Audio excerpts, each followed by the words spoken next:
My channel. आज है 26 अप्रैल और फिलहाल मैं अपलोड कर रहा हूँ यहाँ पे फ़ोटोज़ और वीडियोज़ कि मैं कर रहा था थोड़ा सा काम एडिटिंग वगैरह का पड़ा था। और आज है हमारे यहाँ कथा, क्योंकि आज 10 माननी उठनी है। देखो कौन रूम में रहते हैं गाइस, आए हैं हम बगैचिया में। ये हमारी बगैचिया है बड़े पापा की। यहाँ देखो कितनी लगी है, जस्ट सामने हमारा घर है वहाँ पे। ये देखो नींबू लगे हुए हैं, नींबू। आशीष तोड़ रहा है दूबा, क्योंकि कथा वचनी है ना, सत्यनारायण कथा। तो देखो यहाँ छोटी सी कुइया भी है। हाँ देखो ये भरी हुई है पूरी, देखो कितनी फुल भरी हुई है। ये देखो कितनी प्यारी दूबा है।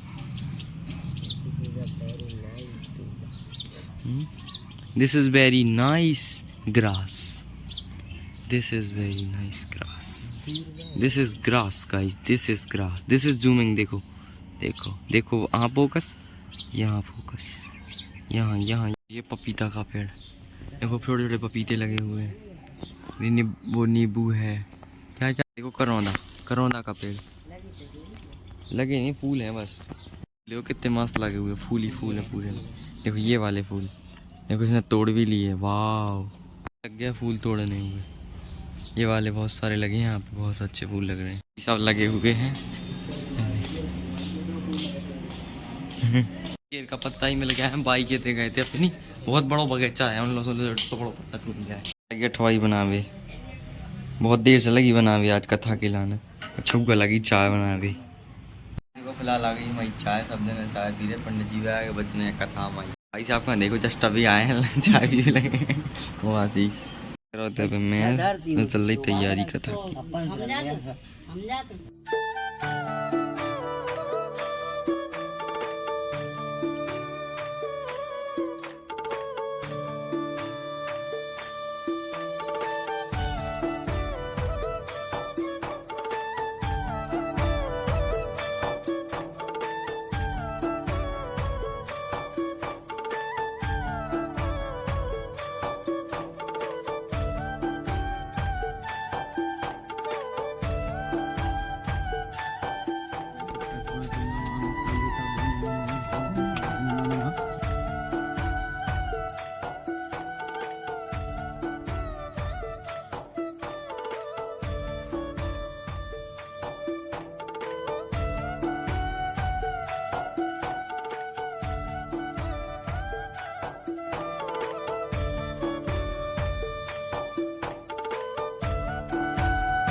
हजार ऋषिगण इकट्ठे होकर के आपस में विचार कर रहे थे कि कलयुग आ रहा है इस युग में प्राणियों को महान दुख प्राप्त होगा, अतः इस दुख से लोगों को बचाने के लिए क्या उपाय करना चाहिए।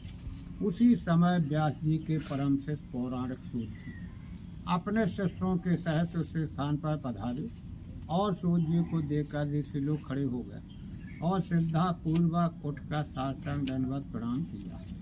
तत्पश्चात ऋषियों ने श्री सूत जी को उत्तम व पवित्र आसन देकर यथोचित भोजन किया और सूत जी से बोले, हे भगवान, इस समय आपका आना बहुत ही उत्तम हुआ।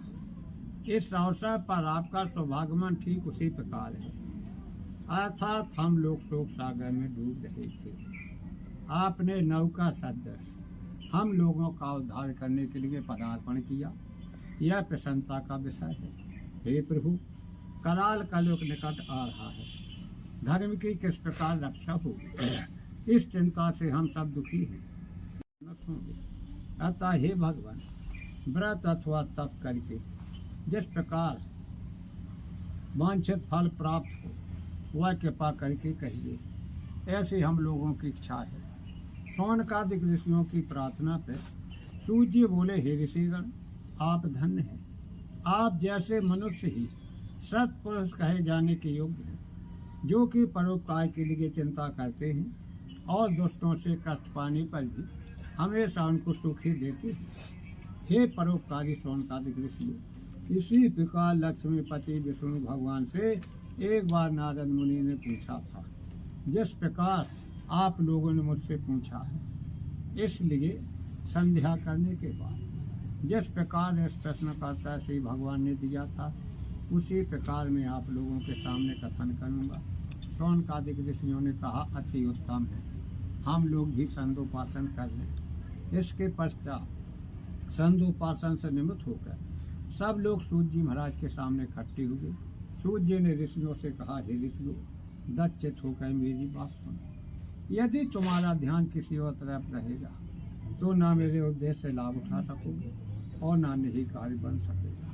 हे ऋषियों, एक समय नारद ने परोपकार की इच्छा से अनेकों लोकों में घूमते हुए मृत्युलोक में आकर के पहुँचे। मृत्युलोक में आकर के नारद जी ने देखा कि जितने मनुष्य सब के सब अनेक प्रकार के दुख से दुखित हैं और भांत भांत की योनियों में जन्म लेकर के अपने पापों को भोग रहे हैं। ऐसे प्राणियों को कलेश देखकर मुनि हो सकता है, यही मन में सोचते हुए और बीड़ा बजाते हुए तथा हरि गुणगान करते हुए विश्वलोक में पहुँचे। अतः विश्वलोक में पहुँच करके नारद मुनि ने देखा कि शुक्लवर्ण चार भुजाओं में शंख चक्र गदा पद्म पीताम्बरधारी तुलसी कुंद मंदार कमल वृक्ष की लंबी माला पहने हुए देवादि देव विष्णु भगवान को देख करके प्रार्थना करने लगते हैं कि हे भगवान, आपको साष्टांग दंडवत है, आप वाणी व मन से परे हैं, आपको प्रणाम है। आपके अनेक रूप हैं, आपकी शक्ति अनंत है, आप आदि मध्य और अंत से रहते, आप निर्गुण और तीन गुण सत रज तम की आत्मा तथा संपूर्ण प्राणियों के आदि का एवं अपने भक्तों के दुख दूर करने वाले हैं। इस प्रकार नारद जी के मुखार बिंद से प्राप्त भगवान ने नारद जी से पूछा, हे नारद जी, आपका आगमन वैकुंठ लोक में किस लिए हुआ है, आप क्या चाहते हैं। हे महाभाग्य, मुझसे कहिए, मैं उसका यथोचित उत्तर दूंगा। नारद जी बोले, हे भगवान, नारद जी बोले, हे भगवान, मैं मृत्युलोक से समय आ रहा हूँ। वहाँ जितने मनुष्य हैं सब अनेक प्रकार के दुख से दुखित हैं और भांत भांत की योनियों में जन्म लेकर के अपने पाप कर्म लीन हैं। इसलिए हे भाव भयहारी भगवान, कोई ऐसा उपाय बताइए जिससे उन प्राणियों का दुख छूट। यदि आप मुझ पर कृपा रखते हैं तो कहिए, मैं सुनता हूँ। श्री भगवान ने नारद जी से कहा, हे नारद जी, तुमने भली बात पूछी है, इससे संसार का कल्याण होगा, प्राणी पापों से मुक्त होकर के परम पद को प्राप्त होंगे। हे नारद जी, इस शरीर को हमेशा परोपकार में ही लगाना चाहिए। हे मुनि श्रेष्ठ नारद, मेरा तो यही स्वभाव है। अतः हे नारद, एक छोटा सा उपाय मैं आपसे कह रहा हूँ, ध्यान से सुनो, इसी से मानव का कलयुग में कल्याण होगा। हे नारद, तुम्हारे प्रेम से मैं प्रकट कर रहा हूँ। कलयुग के लिए एक ऐसा उत्तम व्रत है जो कि महापुण्य को प्रदान करने वाला, स्वर्ग और पृथ्वी में दुर्लभ है। वह व्रत है सत्यनारायण विष्णु भगवान का व्रत तथा पूजन। जो मनुष्य इस व्रत को धारण करेगा वह दुख से छूट जाएगा, सुख प्राप्त करेगा और अंत में मोक्ष को प्राप्त होगा। तब भगवान का वचन सुनकर के नारद जी ने कहा, हे जनार्दन, इस व्रत का क्या फल है और क्या विधि है और कब करना चाहिए तथा पहले किसने है व्रत किया, इस प्रकार व्रत किया, सब विस्तार पूर्वक वर्णन कीजिए। इस प्रकार नारद जी का वचन सुनकर के भगवान बोले, हे नारद जी, यह व्रत समस्त दुख तथा सुख को नष्ट करने वाला और धन धान को बढ़ाने वाला है। इसके अतिरिक्त यह व्रत सौभाग्य संतति तथा सर्वत्र विजय प्राप्त कराने वाला है। किसी भी दिन यह व्रत भक्ति और श्रद्धा पूर्वक किया जा सकता है। सायंकाल के समय ब्राह्मण और बंधुजनों के साथ धर्म में तत्पर होकर के सत्यनारायण भगवान का पूजन करना चाहिए। केले का फल, गऊ का दूध, गेहूं का आटा जिसमें चीनी मिश्रित हो, उसके भाव में चावल का आटा गुड़ मिला करके चूर्ण बना सब प्रसाद इकट्ठा करके भगवान को अर्पण करें।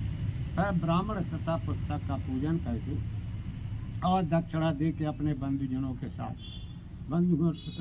दक्षिणा दे करके अपने बंधुजनों के साथ कथा सुननी चाहिए। तत्पश्चात बंधुजनों के साथ ब्राह्मण को भोजन करावे। प्रसाद खाने के बाद नाच गाना बजाना कीर्तन आदि भगवान के सामने करें। इसके बाद जब लोग घर जाने लगें तो सत्यनारायण भगवान का नाम जरूर लेते हुए जाएं। इस प्रकार हे नारद जी, जो मनुष्य है इसके बाद जब जाए, इस प्रकार हे नारद जी, यह व्रत जो मनुष्य करेगा वह वांछित फल पाएगा। विशेष करके कलयुग में से सहल उपाय कोई नहीं है। इति स्कंद पुराणे रेवा खंडे सत्यनारायण व्रत कथायाम प्रथम अध्याय समाप्त। बोलो सत्यनारायण भगवान की जय।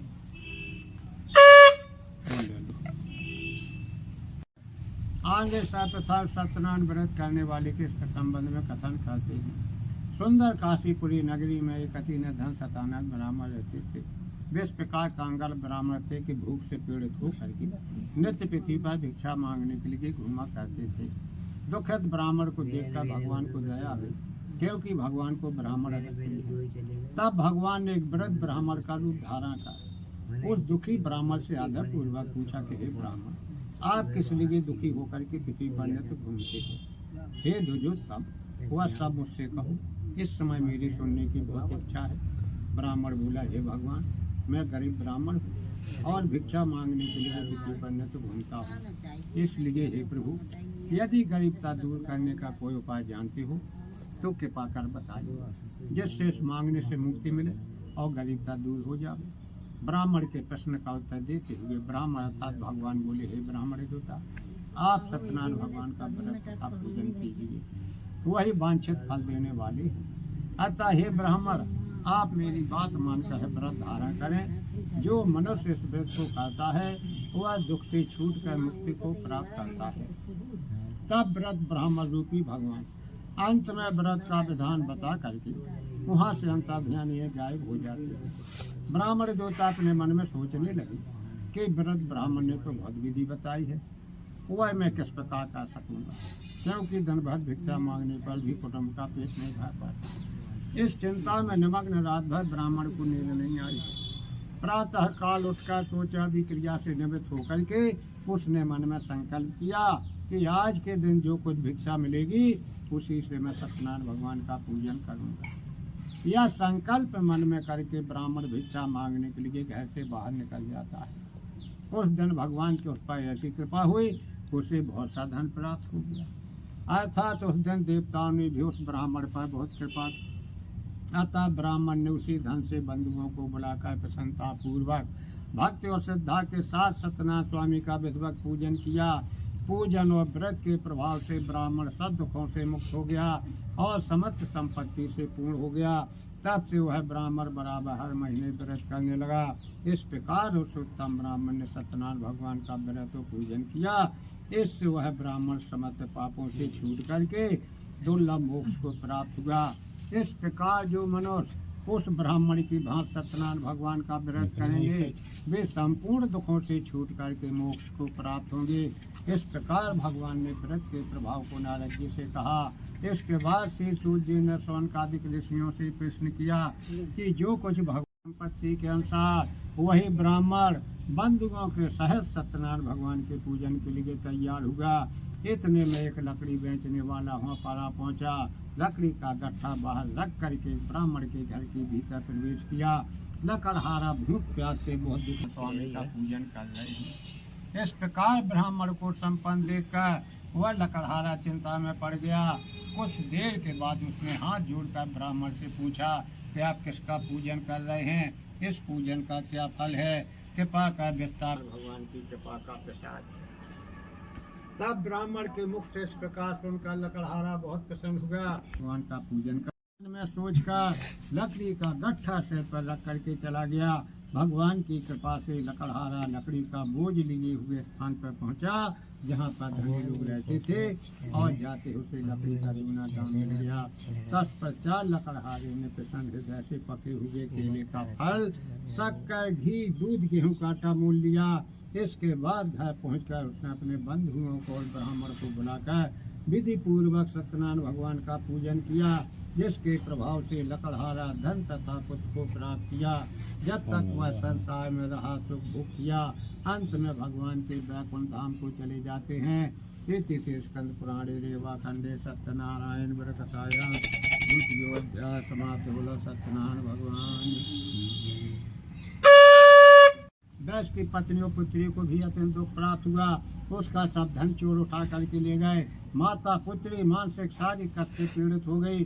भूख प्यास से तड़पने लगी और अंत में घर घर भिक्षा मांगने लगी। एक दिन भूख से पीड़ित होकर कलावती कन्या एक ब्राह्मण के घर में पहुंची। वहां पर उसने देखा कि सत्यनारायण भगवान का पूजन हो रहा है। उस स्थान पर बैठ गई और भगवान की बहुत विनती की। इसके बाद प्रसाद खा करके बहुत रात बीतने पे अपने घर को वापस आई। तब लीलावती क्रोध करके बोली, हे पुत्री, इतनी रात बीत गई, तू कहाँ थी और तेरे मन में क्या विचार है? तब माता की बात सुनकर कलावती ने कहा, हे माता जी, मैं सत्य कहती हूँ कि मैं एक ब्राह्मण के घर भिक्षा मांगने गई थी और वहाँ पर सत्यनारायण भगवान का पूजन हो रहा था। पूजन दुख से मुक्त करने वाला और वांछित फल को देने वाला है। तब लीलावती कन्या का वचन सुन करके और भगवान का व्रत करने के लिए तैयार हुई और प्रातः काल अपनी कन्या से बोली, तू पूजन की सामग्री इकट्ठी कर, आज मैं सत्यनारायण भगवान का पूजन करूंगी। बंधु तथा स्वजनों के सहित उस स्थिति में सत्यनारायण भगवान का पूजन किया और प्रभु से प्रार्थना की, है भगवान, यदि मेरे पति और दामाद शीघ्र ही घर को वापस आ जाएंगे तो मैं आपका व्रत धारण करूंगी और मेरे पति और दामाद से जो कुछ अपराध हो गया है भगवान उसे आप क्षमा कीजिए। इस प्रकार लीलावती के व्रत पूजन और प्रार्थना से भगवान प्रसन्न हो गए और चंद्रकेत राजा से स्वप्न में कहा, हे राजन, प्रातः काल उन दोनों वैश्यों को कारागार यानी जेल खाने से मुक्त कर दो और जो कुछ उन दोनों का धन ले लिया है वह सब दे देना। यदि ऐसा नहीं करोगे तो धन पुत्र राज समेत मैं तुम्हारा नाश कर दूंगा। इस प्रकार स्वप्न में राजा से कहकर भगवान वहाँ से अंतर्ध्यान निकाल दे गए। राजा प्रातः काल अपने परिजनों के साथ सभा में बैठे और रात्रि का देखा हुआ स्वप्न सब लोगों से कहा। सब लोग सुनकर बोले, हे महाराज, स्वप्न सत्प्रतीत होता है, स्वप्न की आज्ञा के अनुसार ही आचरण करना उचित है। अनंतर राजा ने दूतों को आज्ञा दिया कि जो दोनों वैश्य जेल खाने में बंद हैं उनको मुक्त कर दो। तब लगवा खंडे सत्यनारायण व्रत कथायां तृतीयोध्याय समाप्त। बोलो सत्यनारायण भगवान की जय। जो साधु वैश्य यात्रा से पूर्व मंगल कृत करके ब्राह्मणों को बहुत सा धन दे करके अपने रत्नपुर नामक नगर को चले जाते हैं। जब वैश्य कुछ मार्ग चला तो भगवान ने मन में सोचा कि इसकी परीक्षा लेकर देखें वैश्य का हृदय शुद्ध हुआ अथवा नहीं। अतः दंडी स्वामी का रूप धारण करके साधु वैश्य से प्रश्न किया, हे साधु, तुम्हारी नौका में क्या वर्तमान है? धन के मद में चूर हुए वैष्णव उत्तर दिया, हे दंडी स्वामी, तुम क्यों पूछते हो? क्या तुम्हारी इच्छा देव लेने की है? तुम तो यह कहा चरतात करते हो कि मेरी नाव में कुछ भी हो तुमसे मतलब। अरे मैं तो वैश्य हूँ और मेरी नौका में इसके सिवा हो ही क्या सकता है? हे दंडी स्वामी, मेरी नौका में है नमक, मसाला, लता पत्थर आदि वर्तमान है। इस प्रकार वैश्य का निष्ठा वचन सुनकर के दंडी भगवान ने कहा कि तुम्हारा ही वचन सत्य है। दंडी महाराज इस तरह कह करके उस स्थान से चल करके एक सुंदर नदी के किनारे ठहर जाते हैं। उनके जाने के बाद वैश्य ने अपना नित्य कर्म किया। तत्पश्चात उसने नौका की ओर देखा। नौका जल के ऊपर आ गई थी। वह चिंता में पड़ गया। जब उसने नौका पर चढ़कर देखा तो नौका में जवाहरात की जगह लता पत्र मिला। वैस मूर्छित होकर के पृथ्वी पर गिर पड़ा। होश आने पर अति चिंतित हुआ। साधु वैस के दामा ने साधु वैस से कहा, शोक तथा चिंता क्यों करते हो? चिंता चिता से कहती है, मैं तुमसे बड़ी। सामने ने दंडवत प्रणाम किया। तब दीनदयाल प्रभु प्रसन्न हुए। तत्पश्चात आकाशवाणी हो कि हे साधु, तेरी कन्या मेरा प्रसाद त्याग करके पति के दर्शन कर चली गई थी। इस कारण यह पति का दर्शन नहीं कर सकी। यदि कन्या घर जा करके और सत्यनारायण भगवान का प्रसाद खा करके द्वारा स्थान पर वापस आएगी तो इसका पति ने संदेश को प्राप्त होगा। जब कलावती ने ऐसी आकाशवाणी सुनी तब वह घर गई और घर जाकर के उसने सत्यनारायण भगवान का प्रसाद खाया और लौट कर उस स्थान पर द्वारा वापस गई तो उसने अपने पति का दर्शन किया। अनंतर कन्या ने अपने पिता से कहा, घर चलो, क्यों विलम्ब करती हो? तब कन्या की बात सुनकर साधु भक्त प्रसन्न हुआ।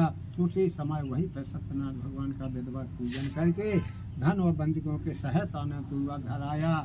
इसके पश्चात वह हर पूर्णमासी और संक्रांत को सत्यनारायण स्वामी का पूजन करने लगा। सोन का दिक ऋषियों से सूत जी महाराज कहते हैं, इस प्रकार साधु वैस व्रत के प्रभाव से श्लोक में अनेक प्रकार के सुख भोग करके अंत समय में भगवान के वैकुंठ धाम को चले जाते हैं।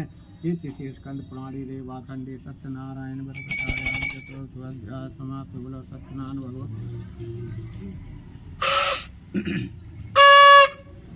का ऋषियों से कहा, हे मुनीश्वर, मैं और भी कथा कहता हूँ, आप लोग सुनिए। सत्ययुग में एक तुंगध्वज नाम का राजा था। वह अपनी प्रजा को पुत्र के समान मानता था और उनके पालन में तत्पर था। इस प्रकार का प्रजापालक राजा भी सदैव भगवान के प्रसाद त्याग देने के कारण महान दुख को प्राप्त हुआ। एक बार वह राजा वन में शिकार खेलने के लिए गया। बहुत प्रकार के बनेले पशुओं का संहार किया। इसके बाद वह घर की ओर प्रस्थान किया तो रास्ते में बट वृक्ष के नीचे राजा ने देखा कि बहुत से गोपही लोग सत्यनारायण भगवान को पूजन कर रहे हैं। इस प्रकार देखकर राजा भगवान बस न गया और न भगवान के सामने ही मस्तक झुकाया। जब कथा समाप्त हुई तो गोप लोग सत्यनारायण भगवान को प्रसाद लेकर के राजा के पास जाकर के रखाते हैं और आकर के प्रसाद को भी खाने लगते हैं। तब राजा प्रसाद का अनादर करके घर आया। तब राजा को यह दुख प्राप्त हुआ कि जिसके 100 पुत्र थे वे सब मर जाते हैं और जो कुछ उनके पास धन दौलत थी वह सब नष्ट हो जाती है। तब राजा को यह निश्चय हुआ कि हमने सदैव भगवान के प्रसाद का अनादर किया है तो हमको यह फल प्राप्त हुआ है। इससे वहीं चलना ठीक है जहाँ सत्यनारायण भगवान की पूजा हो रही थी। ऐसा मन में निश्चय करके गोप लोगों के पास चले जाते हैं और वहाँ पर श्रद्धा भक्ति पूर्वक विधि पूर्वक गोप लोगों समेत राजा ने सत्यनारायण भगवान की पूजा की। तब भगवान की कृपा से जो राजा के 100 पुत्र मर जाते थे वे सब जीवित हो जाते हैं और जो कुछ उनकी धन दौलत नष्ट हो जाती थी तब वो हमको प्राप्त हो जाती है। तब इस लोक में अनेक प्रकार के सुख भोग करके अंत समय में भगवान के वैकुंठ धाम को चले जाते हैं। सूत जी महाराज बोले, हे सौनकादिक ऋषियों, जो मनुष्य सत्यनारायण प्रभु के इस परम दौलत व्रत को करता है तथा मनोरथ सिद्ध करने वाला पुण्यकारक कथा को सुनता है वह सत्यनारायण भगवान के प्रसाद से धन धान सब कुछ प्राप्त करता है। जो मनुष्य गरीब है वह धनवान हो जाता है। जो बंधन में पड़ा है वह बंधन से मुक्त हो जाता है तथा भय मनुष्य भय से छूट जाता है।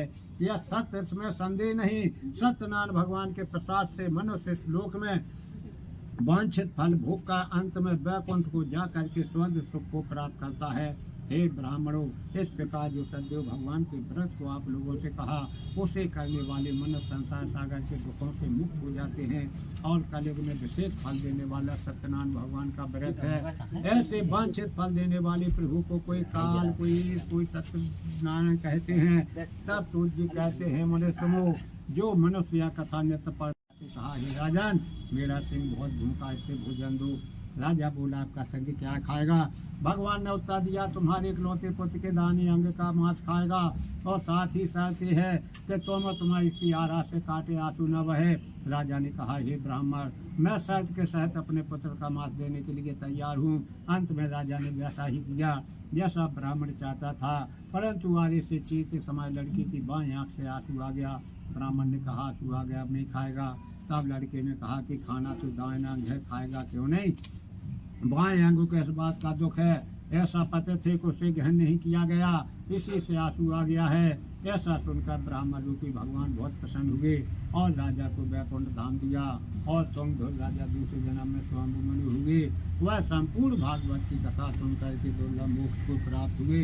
इति स्कंद पुराणे रेवा खंडे सत्यनारायण व्रत कथायाम पंचो अध्याय समाप्त। बोला सत्यनारायण भगवान जय। तुमने पूरी रिकॉर्ड कर ली हुई।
हाँ हम से सोना साजे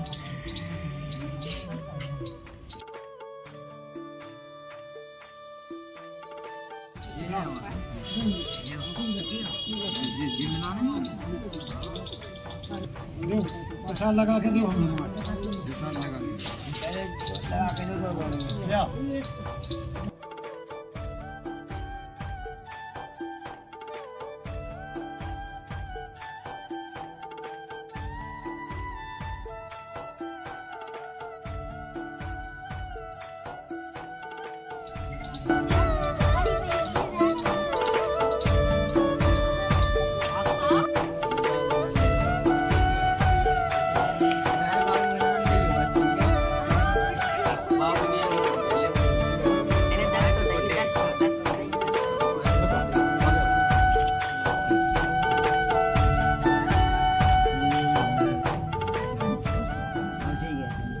महाराज से पूछे था तोलियां उड़ा दे पहले उड़ा दीजिए क्या उड़ाना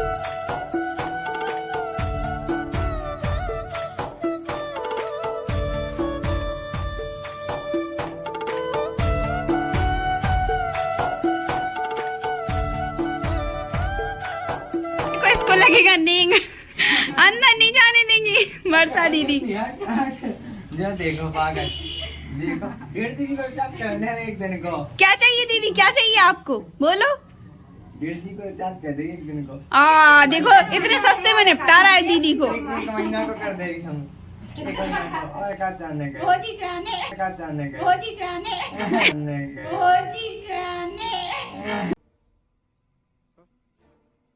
नहीं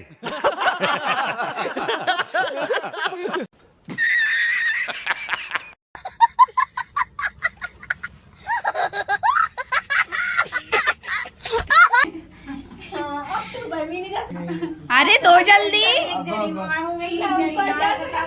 वो नहीं मिल रहा कुछ नहीं रिचार्ज कर देगी एक महीना को दीदी दीदी बस अभी कह दो जब हम अगली बार काका दो रखेंगे 100 में डबल जाने अरे कहना क्या चाहते हो? कर देगी रिचार्ज कर देगी एक महीना को रिचार्ज इतने सस्ते में निपटारा देख लो 250 दीदी रुपया बहुत है 230 रुपया बहुत है तुम बताओ तुम्हें कहाँ जाने बताओ हम खाली है कैसे देखो कछु नहीं ले जब कछु बाद में पेमेंट दीदी जो है कह दो जो फोन हुए कैसे दो तो वही दे दो कहाँ चाहे बताओ फोन ही दे दो हाँ चलो ठीक है दो ठीक है अरे कछु नहीं ले हम देखो मजा आ जा रहा है 100 200 को मिल जाए कोई तो फोन ले आ रहा है वो वालो कीपैड वालों दे दे रहे हैं खाई के पान बनारस वाला हरी हरी खाई के पान छैया वालों दे दे रहे हैं मस्त प्लान है। जो नहीं यार जल्दी छैया नहीं सही क्या बोला तूने? सस्ते माई दे फोन है वीडियो बाकी तुम पक्का बताओ तो कछु ज्यादा ही सस्ते में निपटा रही सच तो तुम्हारे चार्ज वाला अच्छा हो तो ऑफर अब तुम्हें नहीं पड़ रही हो 10 से निपटो अब का हमें नहीं पड़ना 10 से अबे ले लो के बाद में अबे ले लो अबे ले लो फिर भोजी भी दे संगे ठीक है लिबाऊ है ना देवी हमको ओए हमें भी दे चल अबे ठीक है अबे पहले पाँव में का दिक्कत है अबे कछु नहीं ले रिकॉर्ड नहीं होगा हाँ नहीं करने रिकॉर्ड नहीं करवाना बच गए 10-10 रुपया लग गए मामी ने 10-10 रुपया हमें निपटवा दे इन्होंने हमने देखो ऑफर दो तो रिचार्ज करवे को एक महीना को लेकिन उन्होंने रिचार्ज करवा रहे नहीं तो ज्यादा के चक्कर में 10 को मिलो दो हमें ढंग से देखो मामी ने 10 में निपटवा दो फिर सबसे पहले खाते हैं सत्यनारायण की कथा का प्रसाद जो सबसे ज्यादा जरूरी है तो पहले खाते हैं प्रसाद प्रसाद के हमारे प्रसाद दे लगा अजय लगू लगावे और आशीष देखो हमने तो सरवा 4 बार धर दो हमें खा रहे खिलाने बड़ी शैतान काम कर देखो लगी है कहीं हमारी थाली देखो सब जनन की खुशी भैया को जाना है इसलिए भैया बैठ गए हमारे देखो पंगत में कथा के बाद। भाई यहाँ जाना है इसलिए आज भैया जाए वाले हैं अपने हरियाणा। देखो जाए फाइनली कंप्लीट थाली हमारी चल रही। आपकी दवा के भंज भी लगी है बाबू की, भाभी को दबाना दवा के। हमारा लड़का बहुत सही है, कढ़ाई बनाई गुना में तेज है। देखो देखो देखो थोड़ी सी हमारा देखो सेटिंग वगैरह का काम। मामा जी जा रहे हैं घर देखो।